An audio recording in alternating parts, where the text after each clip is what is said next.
sa lahat. Dahil tapos na tayong mag-pray, ngayon ay pupunta na tayo sa unang gawain na kung saan ay tinatawag na charades. Ang gawain na ito, ang gagawin ninyo ay hahatiin ang klase sa dalawang pakat. Ang bawat pakat ay bubuo ng isang linya. Ang bawat grupo ay pipili ng isang representante upang siya ang gagawa o magbibigay aksyon sa salita na ibibigay ng tagapag-ulat.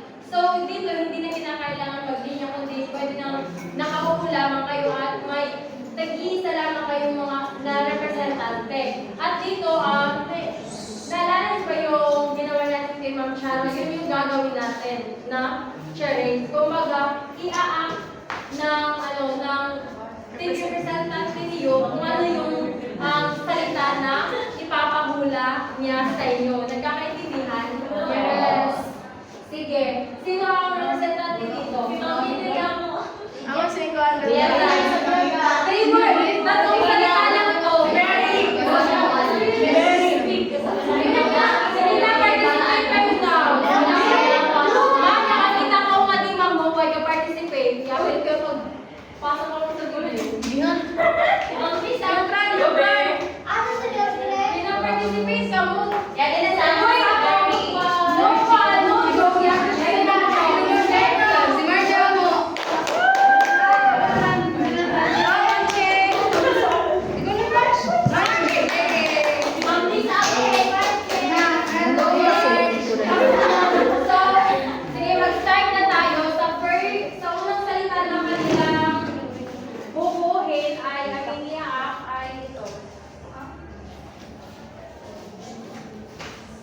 na in 3, 2, 1, start!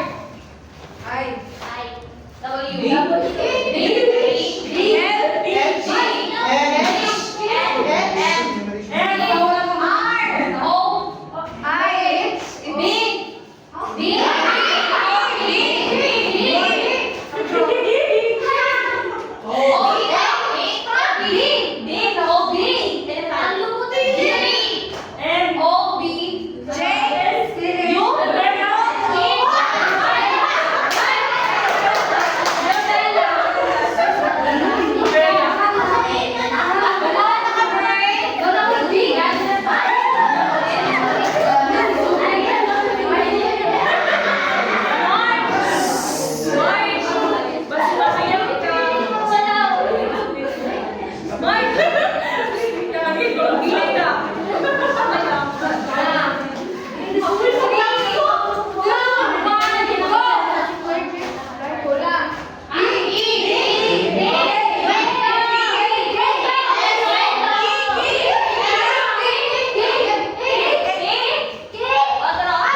Nobela sa panahon ng Espanyol. So, dahil ang mga layunin pagkatapos ng talakayan, ang mga mag-aaral ay inaasahang nilalahatan ng tatalakay ang nobela sa panahon ng mga Espanyol. Hindi papaliwanag ang paksa at batayan ng nobela sa panahon ng mga Espanyol at napapahalagahan ang iba't ibang halimbawa ng nobela sa panahon ng mga Margie. Sa mga unang panahon ng pananakop ng mga Espanyol noong 1565 ay wala pang may kwento at bilang nobelang may tuburi. Subalit kinilala ang pinag-ugatan nito sa alamat popular at salaysayin na kinilala ng tuluyan pang aliw. So, noong 1565, wala pa yung kwento ang nobela. Kumbaga, bago pa mga 70s na yung nabuwang isang nobela. Best of Jeffrey, kasi ba? Pagpalang nobela sa panahon ng Espanyol. Sa panahon ito, mauri sa dalawa ang pagkasiniwa ng nobela. Una, nobelang panrelihiyon. Ang nobelang panrelihiyon ay nagbibigay diin at kabutihang asal sa panahon ito ay namayani ang pagsangdiwang panrelihiyon sa kadahilanan ang panahon ito ay panahon ng pananlikang pansipa at panahon din ng awit at huli. Dito sa panahon ng Espanyol, ang nobela ay kinakatawan sa dalawang kategorya. Ito una ay ang nobelang panrelihiyon. Dito sa nobelang panrelihiyon ay ito'y patungkol sa pagsamba o religious na mga storya o religious na nobela. Di ba dahil noong panahon ng Espanyol ay in-spread nila yung Christianismo na kung saan yung nobela dito ay isa sa mga kategorya ng nobela sa Espanyol ay patungkol sa panrelihiyon. Narito ang halimbawa, Doktrina Kristiyana, Urbana at Felesa, Barlaan at Pusapat at Ninay Pedro Pateo. Di kasi sa Doktrina Kristiyana, alam naman natin ito yung unang nilibra na libro dito sa Pilipinas. At then, ang pangalawa naman ay ang nobela, mas mapanghimagsik at diwang nasyonalismo.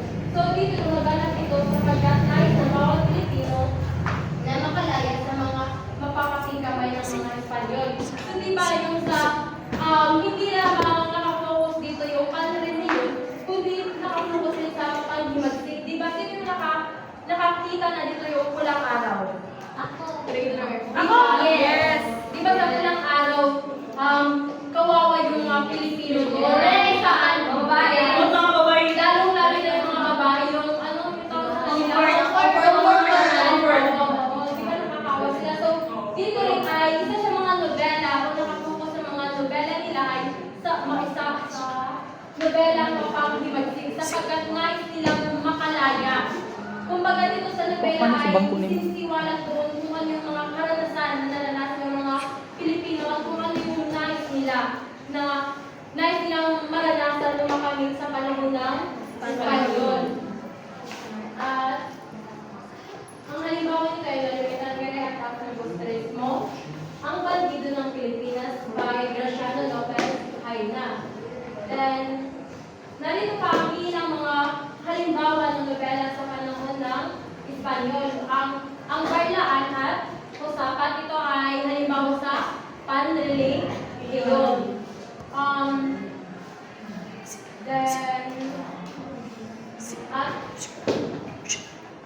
Then next naman ang Doktrina Kristiyana, di ba, in-explain ko na kung ano yung Doktrina Kristiyana, na kung saan, di ba, yung mga verses, so basta ito'y patungkol sa religious na, na nobela. At ang tagapagsulat nito is ang Urbana at Freda. Si Urbana at Freda. Then, Tandang Basyong Makunat. Ang Tandang Basyong Makunat ay aklat ni Miguelosio Bustamante.